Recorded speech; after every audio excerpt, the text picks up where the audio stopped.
Good Thursday, everyone. I'm Cyrus Webb, and welcome to Conversation Daily News. Glad you all could be with us. Well, we made it over the hump, and we're in the home stretch toward the weekend. But of course, you have your news headlines coming up on this Thursday. Have a message from my book, Words I Choose to Live By. And in today's Entertainment Spotlight this week, I spoke again with Caty Kobe of Nextdoor. She shared with us some great tips on how you can celebrate Random Acts of Kindness Day this year. You don't want to miss that. Enjoy today's broadcast. For Conversation Daily News, I'm Cyrus Webb with your Thursday headlines. In national news, Senate Republicans block bipartisan border package, scuttling deal they had demanded from Democrats. Senate Republicans blocked a bipartisan border package Wednesday, scuttling months of negotiations with Democrats on legislation intended to cut back record numbers of illegal border crossings. Many Republicans said the election year compromise wasn't enough, even as supporters of the bill insisted it was the best possible in divided government. The 49-50 vote, far short of the 60 needed to take up the bill, came after most Republicans said they would vote against the legislation, which also included $60 billion in wartime aid to Ukraine and $14 billion for Israel, and was backed by President Joe Biden. GOP lawmakers had insisted that the money for conflicts abroad be paired with help for the U.S. border. Forcing the showdown with Republicans, Senate Majority Leader Chuck Schumer said earlier that he would try to salvage the wartime funding and would push ahead on a crucial test vote for tens of billions of dollars for Kyiv, Israel, and other U.S. allies, a modified package with the border portion stripped out. The bipartisan group of senators who negotiated the compromise for the last 4 months said it was a missed opportunity to try and make some progress towards one of the most intractable issues in American politics. In a speech on the Senate floor just before the vote, Republican Senator James Lankford said that it was a chance for the Senate to decide if we're going to do nothing or something. Independent Senator Kristen Sinema blamed Republicans for not giving the bill a chance. Finally, it seemed we had the opportunity to solve the nightmare my state has lived with for over 40 years, she said. 4 Republicans voted to move forward with the legislation, and 6 Democrats voted against it, some of whom said the border compromise went too far. In more national news, missing Marine Corps helicopter carrying 5 troops from Nevada to California has been located, says the Associated Press. A Marine Corps helicopter that had been missing with 5 troops aboard as a historic storm continued drenching California was found Wednesday morning in a mountainous area outside San Diego. The aircraft was located just after 9 a.m. by civil authorities near the mountain community of Pine Valley, about a 45-mile drive from San Diego, but rescue crews said snowy conditions were making access challenging on the ground. They were using ground and aviation assets to locate the aircrew in coordination with the San Diego County Sheriff's Department and multiple federal, state, and local agencies, the Marine Corps said in the statement. The Marines were flying a CH-53E Super Stallion helicopter from the Air Force Base northeast of Las Vegas, where they had been doing unit-level training and were returning home to Marine Corps Air Station in San Diego, defense officials said. In more national news, Biden plans to hold a March fundraiser with former Presidents Obama and Clinton in New York, says the Associated Press.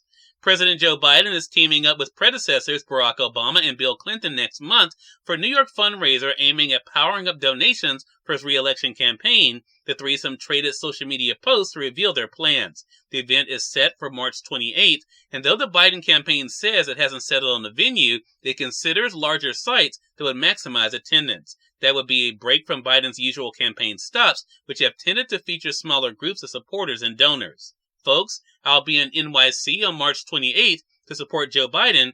Who's coming with me? Chip in for your chance to join, Obama posted on X, formerly Twitter. Clinton responded ironically, count me in, who else is going to be there? And Biden answered jokingly, you guys know you can just call me next time, right? Obama, Clinton, and Jimmy Carter are the only living Democratic former presidents, but the 99-year-old Carter is in hospice care at his home in Georgia. In Mississippi news, Kevin Hart to perform at Thyamara in Jackson, Mississippi, says 16 WAPT. Kevin Hart is returning to Jackson. The top comedian will perform on May 25th at Thyamara Hall. Tickets go on sale this Friday through Ticketmaster. In more national news, Run DMC's Daryl McDaniels is getting vulnerable about his mental health. It's a sign of strength, he says to People magazine. Kings from Queens, the Run DMC story, is available to stream on Peacock now. Run DMC was one of the highest-selling hip-hop groups of the 80s, but Daryl DMC McDaniels couldn't cope with the fame at that time, he told People magazine. In Run DMC's newly released Peacock documentary, King from Queens, The Run DMC Story, DMC opens up about struggling with celebrity, dealing with substance abuse, and being on the brink of taking his own life. And finally, in business news, Wall Street climbs to the edge of another milestone as S&P 500 nears 5,000. The S&P 500 neared the 5,000 level for the first time as Ford Motor, Chipotle Mexican Grill, and other big stocks climbed following their latest earnings report. Cyrus Webb, Conversations Daily News. It's now time for a message from my book, Words I Choose to Live By. Enjoy. Good Thursday, everyone, and I'm Cyrus Webb, and welcome to Words I Choose to Live By. It's time to show that you appreciate the power of grace by not allowing the past to continue to hold you hostage. The key has been given to you already to live a life free from guilt, shame, and regrets, but now it's time for you to use it. Have an amazing Thursday. We are part of my conversation coming up with Caty Kobe of Nextdoor in today's Entertainment Spotlight. Stay with us, you're listening to Conversation Daily News. For Conversation Daily News, I'm Cyrus Webb with Entertainment Spotlight. Caty Kobe of Nextdoor joined me on Conversations Live, the radio show, to talk about how Nextdoor is helping you celebrate Random Acts of Kindness Day this year. Here's a bit of our conversation. Caty, always a pleasure to speak with you. Thanks for the time. Of course. Thanks so much for having me.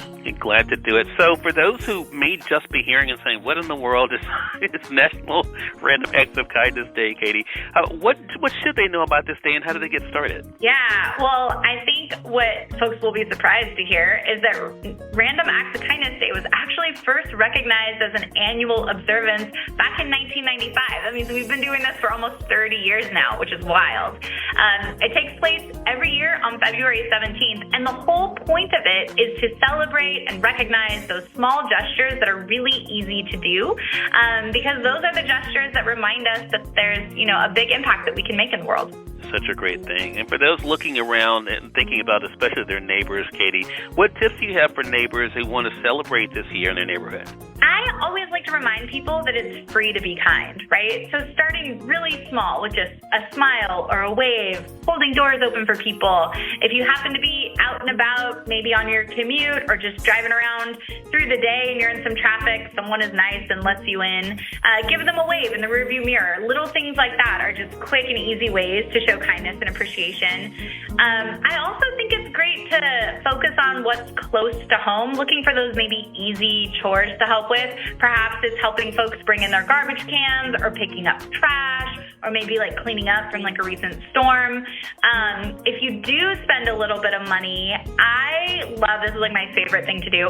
I love to go buy an extra cup of coffee in the morning and leave it behind me for the person. I just think that's like a nice way to give someone else a little bit of joy in their day, and I hope that they always pay it forward. Love that. And you're right. Those little things are great reminders for people. And they were talking about random acts of kindness, Caty, but why do you think that ask for kindness are also something that may be welcomed by our neighbors? Yeah, well, asking for kindness or asking for help is really important because people are not mind readers. Cyrus Webb, Conversations Daily News. We thank you all for tuning in to this edition of Conversations Daily News. We'll be back on tomorrow to wrap up this week. Until then, I'm your host, Cyrus Webb, saying as always, enjoy your day, enjoy your life, enjoy your world. Thank you all for choosing Conversation Daily News today. Let us go make today amazing. Take care.